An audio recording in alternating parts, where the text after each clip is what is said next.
Bonjour à tous et merci d'être là comme chaque week-end. Vous le savez, le JTech, c'est toute l'actualité high-tech sur la chaîne Techno01net et c'est comme ça chaque semaine. Et l'actu high-tech cette semaine, c'est Microsoft qui dévoile deux nouveaux joujoux sous Windows 8 en mettant à jour ses Surface, alors Surface 2 et Surface Pro 2. Apple a rajouté de la couleur sur ses iPhones, test de l'iPhone 5C tout à l'heure.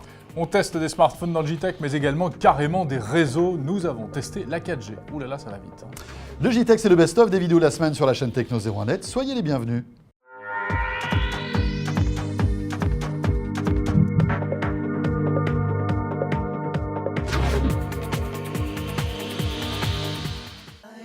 Le JTech avec OrangeInnovation.tv, la web TV qui simplifie la vie numérique. Voici les nouvelles tablettes Surface. Et oui, la Surface 2 et la Surface Pro 2 qu'on vous montre tout de suite. Alors Surface RT devient Surface, donc on aura Surface 2. On simplifie déjà le nom de la tablette. On garde le même format, un peu plus léger, un peu plus fin. Plus d'autonomie, on gagne 20-25% d'autonomie, donc à peu près 10 heures en fonctionnement normal. Et une dalle qui a été améliorée, du Full HD 1080, le son qui a été amélioré, de l'USB 3 pour la connectivité, capacité de transfert de fichiers notamment. Voilà, énormément d'améliorations au niveau du matériel pour un form factor, comme on dit, qui est similaire. 439 € pour la version 32 Go, 539 pour la version 64 Go. Même taille, même poids, qui passe à la dernière génération de processeurs Intel, les processeurs Haswell. Et ça, c'est majeur. C'est la 4e génération de processeurs Intel. C'est majeur parce que ça fait gagner beaucoup plus d'autonomie. On gagne 60% d'autonomie. Donc on est entre 5, 6, 7 heures d'autonomie en utilisation normale. Un processeur beaucoup plus puissant, plus autonome et un ultrabook, en fait, d'une certaine façon, très très performant. La Surface Pro 2, c'est des prix qui vont jusqu'à plus de 1 500 €, puisqu'en fait, on peut avoir des Surface Pro 2 avec 8 Go de RAM, 500 Go de disque dur. Sur la version RT, donc Surface 2, on est en environnement tablette. Donc, le mode d'installation d'application, c'est via l'App Store. Donc, je vais sur l'App Store et j'achète ou je télécharge une version gratuite. Donc là, on a tout l'univers des applications disponibles. Sur la partie Windows classique, 8, Pro en l'occurrence. Là, je suis dans l'environnement Intel, donc je peux télécharger des applications par l'App Store. Je peux aussi installer des applications que j'avais déjà dans le cadre de mon utilisation de PC. Donc, une fois qu'on a compris ces deux distinctions, une fois qu'on a compris que la partie RT, donc Surface 2, c'est vraiment en mode tablette. La partie Windows 8 traditionnelle Pro, c'est plutôt en mode PC hybride. Je pense que ça devient assez clair. Voilà pour la présentation de ces nouvelles Surface. Bon, moi je regrette juste un truc, c'est qu'il n'ait pas changé le système de fixation du stylet sur le côté là, avec le petit aimant, parce que c'est un problème. Hein. Le stylet qui tombe tout le temps au fond du sac, c'est un peu énervant. Et t'en as perdu plusieurs. Moi aussi, un petit reproche, je trouve que cette Surface n'est pas pratique lorsqu'on veut travailler et qu'on la pose sur les genoux. C'est un peu brinque-ballant, voilà. On n'arrive pas à se stabiliser, même si c'est un peu mieux avec la béquille maintenant qui a plusieurs positions.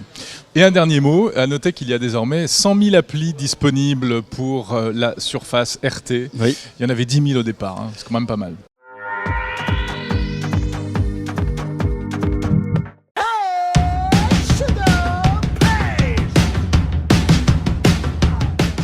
Donc le voilà, cet iPhone 5C, tout coloré, tout rigolo, tout sympa, tout fun. Et oui, c'est en fait un iPhone 5, mais avec un nouveau look. Alors les couleurs, c'est blanc, rose, jaune, bleu et vert. C'est un peu comme une vieille actrice qui se fait relifter, hein, en quelque sorte, pour Ouais, être encore dans le coup. on peut dire ça comme ça. Bon, c'est un peu ça. C'est vrai qu'Apple va sur des couleurs qu'ils avaient laissé tomber. Il y avait eu il y a longtemps les iMac, hein, avec Oui, des bien couleurs. sûr.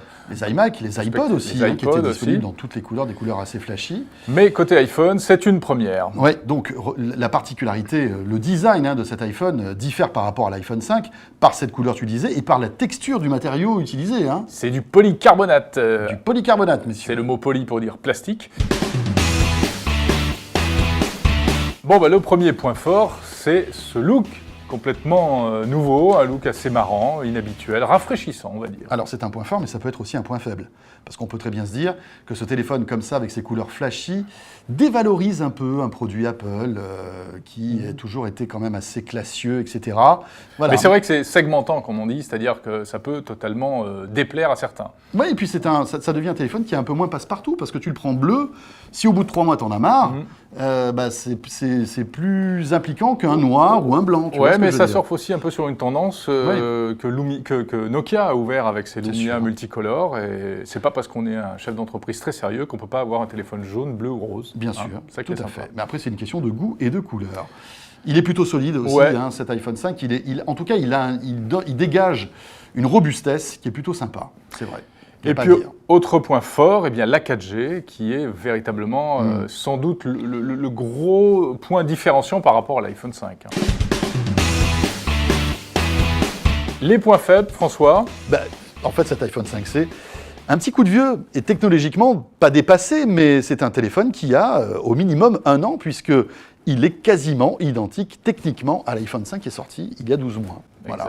Donc ça, c'est franchement un point faible quand on sait que ce téléphone, et on y reviendra tout à l'heure, n'est pas donné, loin de là. On va dire que l'autre point faible, c'est ce qu'on peut reprocher en général à Apple, c'est ce côté totalement fermé, la prison dorée, qui n'est pas un point faible pour certains, mais qui est un vrai problème pour d'autres. Alors, troisième point faible, on l'évoquait il y a un instant, c'est son prix, parce que ce téléphone n'est pas donné, loin de là.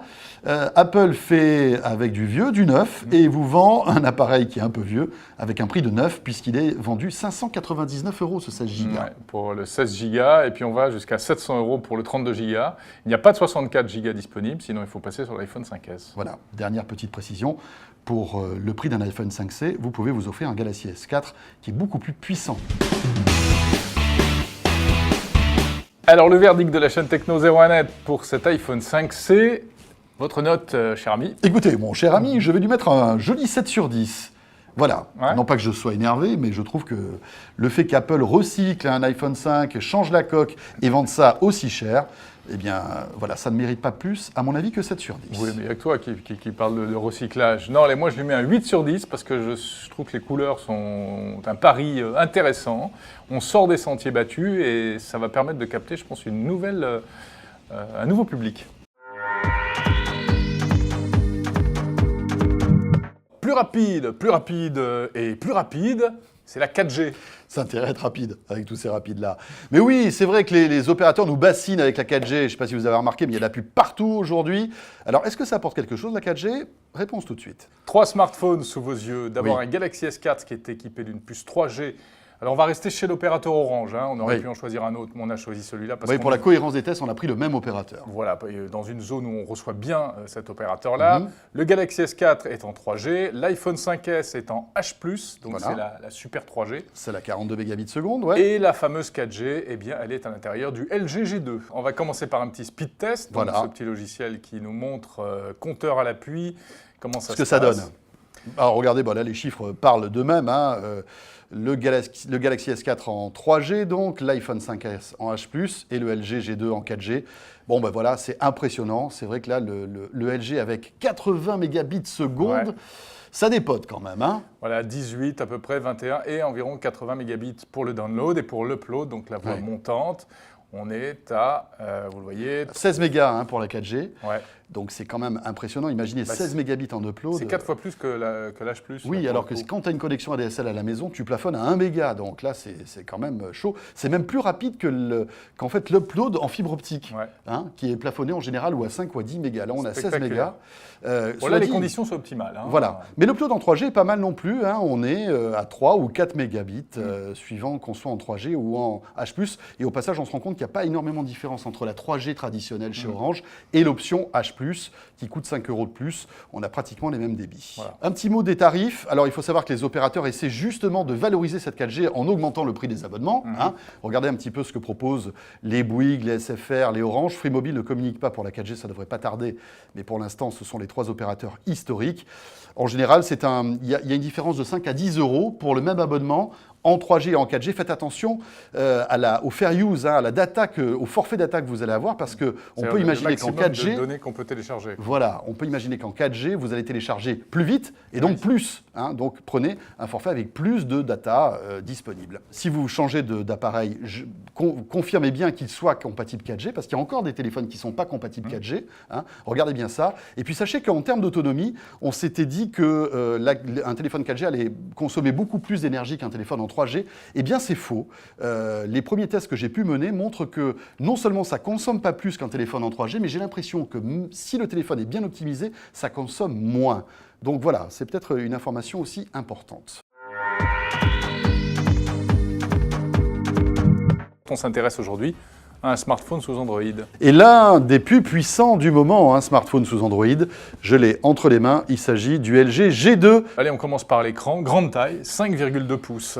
Oui, 5,2 pouces, alors qu'il a la taille en fait d'un Galaxy S4 qui n'en fait que 4,99. Ils sont forts. Parce que l'écran en fait pratiquement toute la surface du téléphone. Et c'est là où LG est plutôt malin. C'est une prouesse technique. Il est 4G et c'est de la 4G super boostée, c'est la 4G 150 mégabits par seconde. Et oui, ce téléphone fait partie de l'un des tout premiers à avoir une puce qui permet, si le réseau est compatible, de surfer en théorie jusqu'à 150 mégabits par seconde. Autant vous dire que ça vous arrivera jamais, mais ça fait bien sûr les spécifications d'un téléphone. Plaisir. Voilà. Vous le trouverez sur le marché donc dans 2 configurations, 16 Go à environ 600 € et 32 Go à, alors c'est bizarre, la différence de prix n'est pas énorme, environ 630 € nus.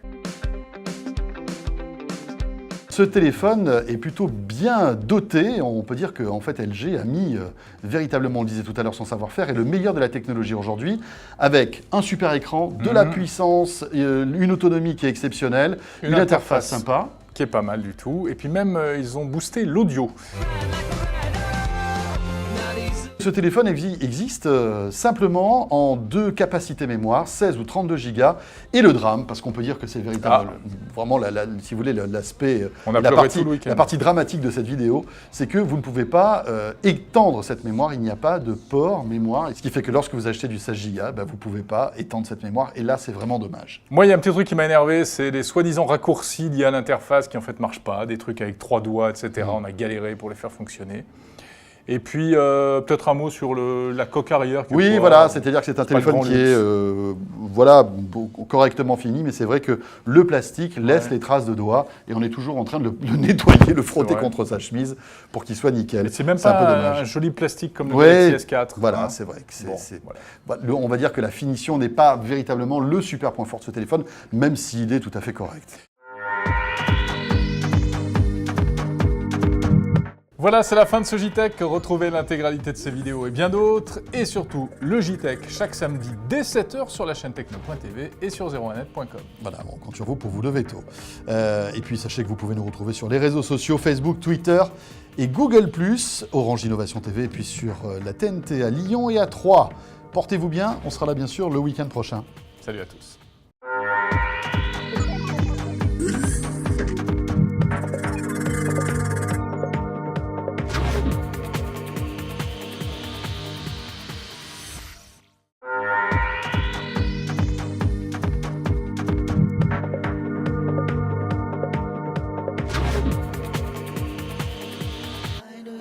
Le JTech avec Orange Innovation.tv, la web TV qui simplifie la vie numérique.